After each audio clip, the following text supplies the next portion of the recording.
Okay, this next chapter is Chapter 17, Operative Obstetrics. We'll start out with obstetric forceps. Operative obstetrics looks at anything other than a spontaneous vaginal delivery. Spontaneous is where the mother pushes the baby out alone, unassisted.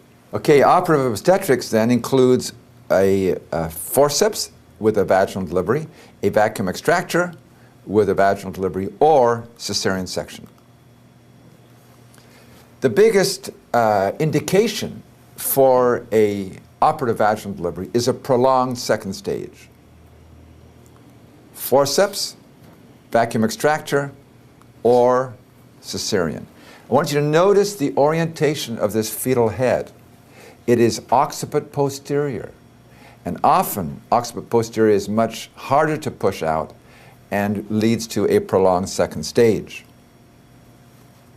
Forceps deliveries. Probably one of the earliest descriptions of forceps was by a Muslim Arabian obstetrician by the name of Albucasis.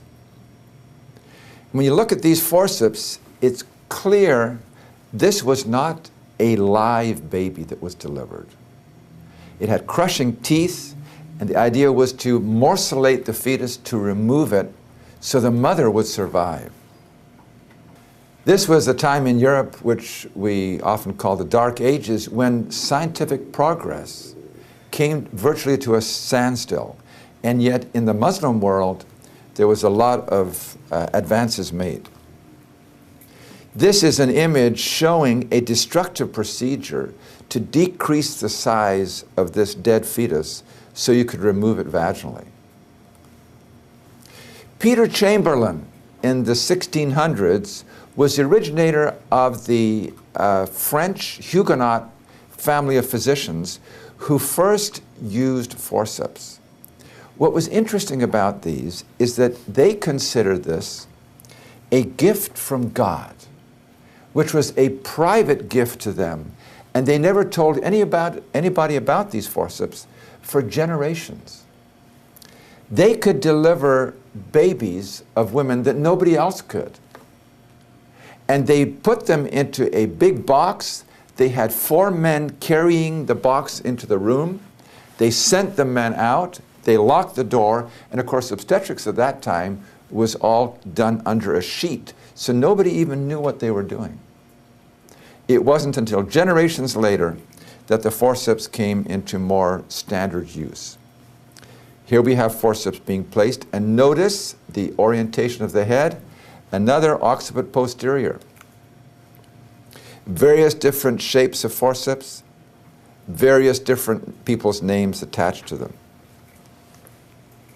What you should know for the exam is the classification of forceps. Now, this is not by name, but by the station at which the forceps are applied. We'll start out with outlet forceps. Most forceps are outlet forceps, which means that the head is on the pelvic floor, the perineum is being distended, and the patient just cannot quite get the head out. The head is usually anterior posterior. This is the lowest risk of all forceps. Low forceps, the head is below +2 station, but has not reached the pelvic floor.